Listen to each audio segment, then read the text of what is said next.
بسم اللہ الرحمن الرحیم۔ السلام علیکم ورحمۃ اللہ وبرکاتہ۔ اللہم صلی علی محمد وعلی آل محمد۔ سیرت النبی صلی اللہ علیہ وآلہ وسلم، درس نمبر 27۔ نبی صلی اللہ علیہ وآلہ وسلم سے محبت کا یہ عملی تقاضا ہے کہ ہم آپ صلی اللہ علیہ وآلہ وسلم کی حیات طیبہ کو جاننے کی کوشش کریں اور اپنی زندگیاں اس کے مطابق ڈھالیں۔ آپ صلی اللہ علیہ وآلہ وسلم کی حیات طیبہ کو جاننے کا مستند ترین ذریعہ سیرت النبی صلی اللہ علیہ وآلہ وسلم ہے۔ آپ سے گزارش ہے کہ یہ دروس جو تقریباً 5 سے 6 منٹ پر مشتمل ہوتے ہیں، انہیں پورا سننے کی کوشش کیجیے تاکہ آپ صلی اللہ علیہ وآلہ وسلم کی حیات طیبہ کا کوئی بھی مبارک پہلو ہم سے مخفی نہ رہے، شاید وہی پہلو ہمارے لیے ہدایت کا باعث ہو۔ درس کا باقاعدہ آغاز کرتے ہیں۔ حلیمہ رضی اللہ عنہا کی گود میں حضرت حلیمہ سعدیہ رضی اللہ عنہا اپنی چند ہم قبیلہ عورتوں کے ساتھ مکہ وارد ہوئیں۔ وہ کیسے آپ صلی اللہ علیہ وآلہ وسلم تک پہنچی، اس قسط میں حضرت حلیمہ سعدیہ رضی اللہ عنہا کی زبانی وہ سب دلچسپ واقعات بیان کیے جائیں گے۔ ابن اسحاق جہم بن ابی جہم کی روایت سے حضرت عبداللہ بن جعفر بن ابو طالب رضی اللہ عنہ کی باتیں بیان کرتے ہیں کہ انہیں حضرت حلیمہ سعدیہ رضی اللہ عنہا نے خود یہ سارا واقعہ سنایا۔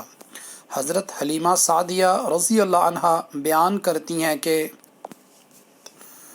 جب قبیلہ بنی سعد بنو حوازن اسی بڑی قبیلے کا ایک ذیلی قبیلہ تھا جس سے حضرت حلیمہ سعدیہ رضی اللہ عنہا کا تعلق تھا، میں کسی سال مکہ میں کئی بچوں کی پیدائش کی خبر پہنچتی تھی تو بنی سعد کی عورتیں ان بچوں کو اجرت پر دودھ پلانے کے لیے مکہ کی طرف لپکنے لگتی تھیں۔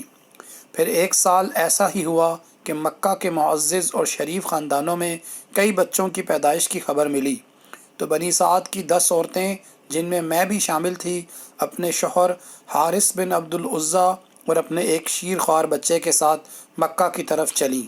یہ قحط سالی کے دن تھے اور قحط نے کچھ باقی نہ چھوڑا تھا۔ میں اپنی ایک سفید گدھی پر سوار تھی اور ہمارے پاس ایک اونٹنی بھی تھی، لیکن واللہ اس سے ایک قطرہ دودھ نہ نکلتا تھا۔ ادھر بھوک سے بچہ اس قدر بلکتا تھا کہ ہم رات بھر سو نہیں سکتے تھے۔ نہ میرے سینے میں بچے کے لیے کچھ تھا اور نہ اونٹنی اس کی خوراک دے سکتی تھی، بس ہم بارش اور خوشحالی کی آس لگائے بیٹھے تھے۔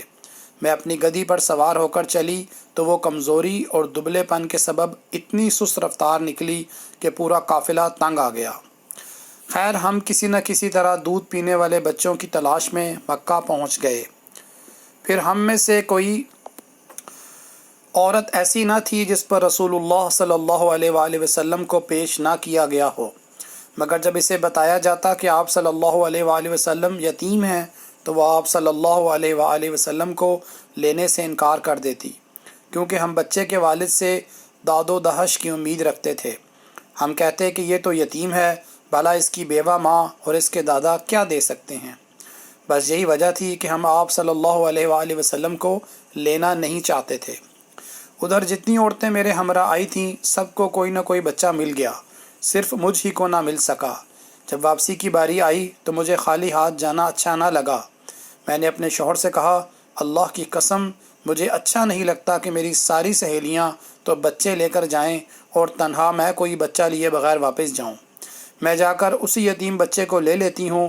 شوہر نے کہا، کوئی حرج نہیں، ممکن ہے کہ اللہ اسی میں ہمارے لیے برکت دے۔ یہ فیصلہ کر کے جہاں میری ساتھی عورتوں نے رات بھر کے لیے پڑاؤ ڈالا تھا، میں بھی رات گزارنے کے لیے وہیں ان کے ساتھ پڑ گئی۔ وہ ساری رات میری آنکھوں میں کٹ گئی، کیونکہ نہ تو میرے یا میرے شوہر کے کھانے کے لیے کچھ تھا اور نہ ہی میری گدھی اور اونٹنی کے لیے چارہ تھا۔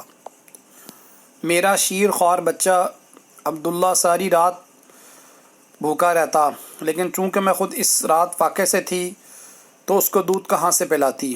خیر، وہ رات تو میں نے جیسے تیسے جاگ جاگ کاٹ لی اور صبح ہوتے ہی وہی یتیم بچہ لینے چل دی۔ یہ بھی خیال تھا کہ اس بچے کی ماں سے اتنا تو پیشگی مل ہی جائے گا کہ جس سے میں اپنے اور اپنے شوہر کے لیے کھانے پینے کی کوئی چیز اور اپنی گدھی اور اونٹنی کے لیے چارہ لے سکوں گی۔ جب میں اس بچے کو لینے اس کی ماں کے پاس پہنچی تو وہ مجھ سے بڑی خندہ پیشانی سے پیش آئیں اور اپنا بچہ مجھے دیتے ہوئے اس کی دودھ پلائی کی جو رقم مجھے دی وہ بھی میری توقع سے زیادہ تھی۔ اس کے علاوہ وہ بچہ جسے میں یتیم سمجھ کر مجبوراً لینے آئی تھی اتنا خوبصورت تھا کہ میں نے اپنی ساری زندگی میں اس سے زیادہ خوبصورت بچہ کبھی نہ دیکھا تھا۔ وہ جب ہمک کر میری گود میں آیا اور پھر میرے سینے سے لگا تو مجھے اتنا سکون ملا کہ جس کا بیان کرنا مشکل ہے۔ جب میں بچے کو لے کر اپنے ڈیرے پر واپس آئی اور اسے اپنی آغوش میں رکھا تو دونوں سینے دودھ کے ساتھ اس پر امڑ پڑے۔ اس نے جس قدر چاہا شکم سیر ہو کر پیا۔ اس کے ساتھ اس کے بھائی نے بھی شکم سیر ہو کر پیا۔ پھر دونوں سو گئے، حالانکہ اس سے پہلے ہم اپنے بچے کے ساتھ سو نہیں سکتے تھے۔ ادھر میرے شوہر اونٹنی دوہنے گئے تو دیکھا کہ اس کا تھن دودھ سے لبریز ہے۔ انہوں نے اتنا دودھ دوہا کہ ہم دونوں نے نہایت آسودہ ہو کر پیا اور بڑے آرام سے رات گزاری۔ صبح ہوئی تو میرے شوہر نے کہا، حلیمہ، اللہ کی قسم تم نے ایک بابرکت روح حاصل کی ہے۔ میں نے کہا، مجھے بھی یہی توقع ہے۔ اس کے بعد ہمارا قافلہ روانہ ہوا۔ میں اپنی اس خستہ حال گدھی پر سوار ہوئی اور اس بچے کو بھی اپنے ساتھ لیا، لیکن اب وہی گدھی اللہ کی قسم پورے قافلے کو کاٹ کر اس طرح آگے نکل گئی کہ کوئی گدھا اس کا ساتھ نہ پکڑ سکا۔ یہاں تک کہ میری سہیلیاں مجھ سے کہنے لگیں، او ابو زہیب کی بیٹی، ارے یہ کیا ہے؟ آخر یہ تیری وہی گدھی تو ہے جس پر تو سوار ہو کر آئی تھی، لیکن اب اتنی تیز رفتار کیسے؟